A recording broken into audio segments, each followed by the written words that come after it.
Hello guys, at ngayon ay diretso na tayo sa may second video natin for today, which is update for SEC, DMC, LTG, TL, ALI, and GLO. And of course yung PSE medyo nag-rally ulit. Ayan, kaya expected natin green, Ayan. So of course tingnan natin sa mga chart.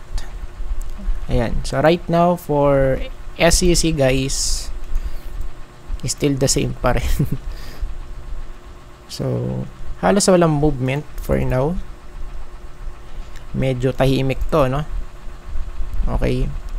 So siguro pagka nag-trending to pwedeng ma-push 36. Ayan. So pwede doon or malalaglag. Ayan. So since wala pa rin, since update to guys, ayan. So syempre i-remind natin yung mga viewers, sideways to guys, and hanggat walang breakout sa may 36 na to, sorry, test twice, okay, tapos dito hindi na kinaya, So hanggat walang breakout sa may 36, so still 50-50 pag gaganito kasi sideways So of course pagka sideways, it's either sa taas or sa baba yan mapupunta. Ayan. Kaya 50-50. And sa naman natin, sa daily, check natin. Okay, so medyo patalbog-talbog dito guys, kung papansinin natin, medyo patalbog-talbog lang siya ng very light guys, Same here. Okay. So tignan natin sa mga susunod na araw kung ano mangyayari for SEC. And yung 200 still intact pa din naman. Ayan. So yun nga lang, parang medyo nakabaluktot, Ito. So sana is mag-hold na rito sa may support natin 33 Next na i-update of course DMC.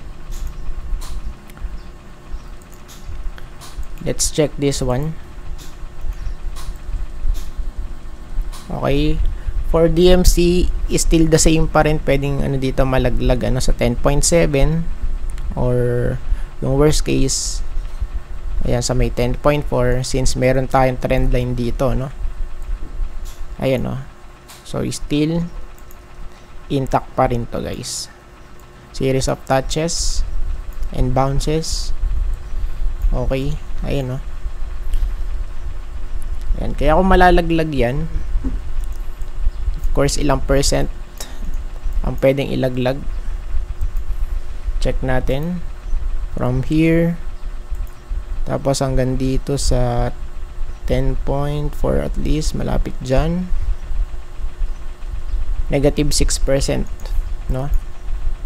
ayan. So hindi naman gaanong kalaki yan pag gaganan. Ayan. Then yung overall,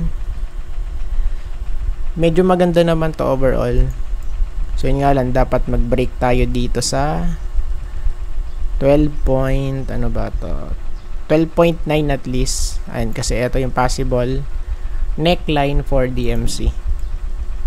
Retest dito, laglag. Okay, tas retest ulit, rejected, retest, rejected. Okay, so medyo maganda basically yung ating dito, yung mismong pattern for DMC. So yun nga lang, yung confirmation of course breakout for this one. Then yung LTG, for LTG naman, naging green candlestick ulit.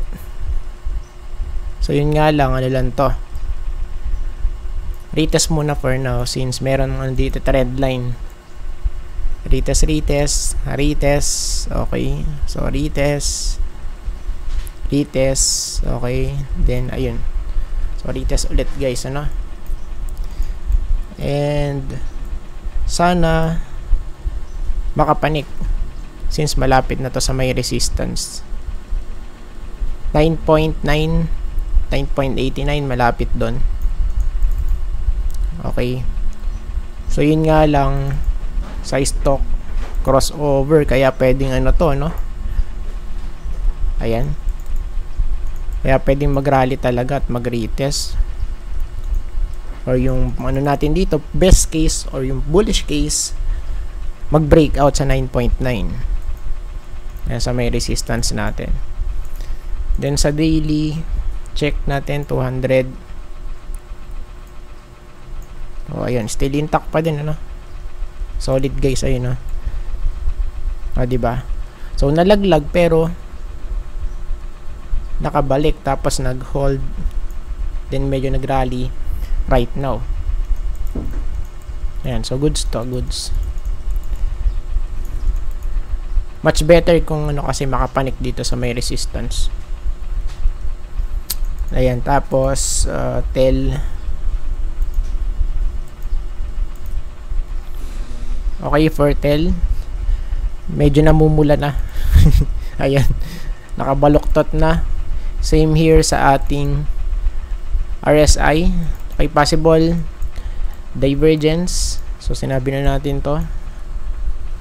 Okay, pwede ng divergence to kasi we have here higher high, tapos sa indicator lower high, or medyo flat pa nga to, eh, kung i-consider natin, ano.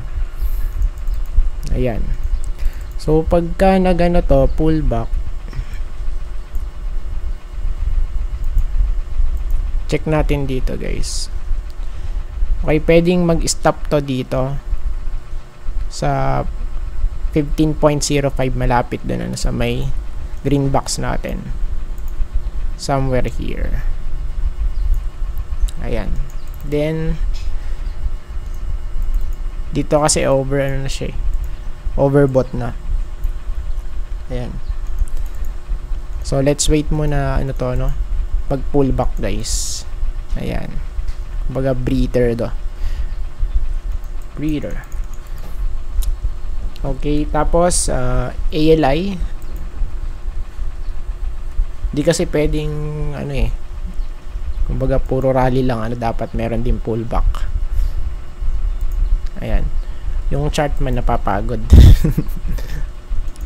So for this one, ALI nag-break out, solid, and titingnan natin,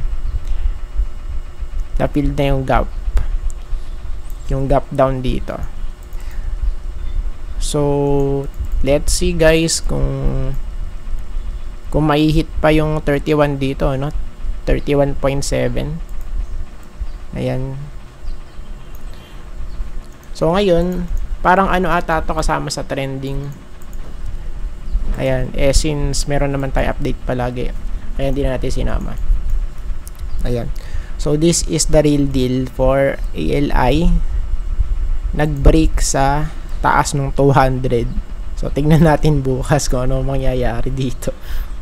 Ayan, so just in case na ano to, malaglag guys, pwedeng bumalik to sa 29.7, somewhere here.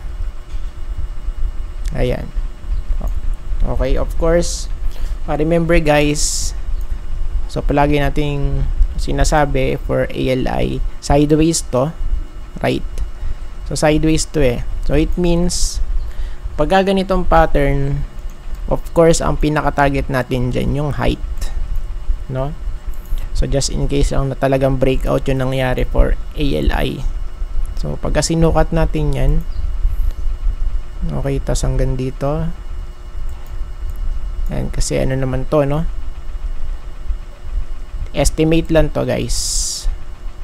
Ayan, so at least mahit natin yung 32.7, goods na yun. Ayan, para sa pattern na to, no, para makomplete. Ayan, 32.7.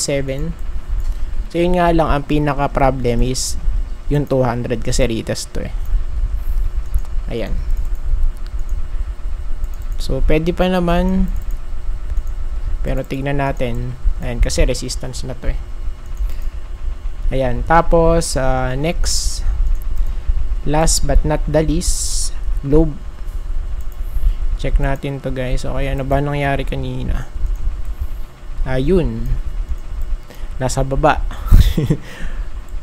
Nasa baba ng 200D, ano? And kung mag-aano man to guys, magpo-pull back since mayroong divergence dito, possible yun. Divergence, lower high dito, tapos higher high sa may price, sa may chart. Okay, so it means pwedeng bumalik dito sa 19, ano?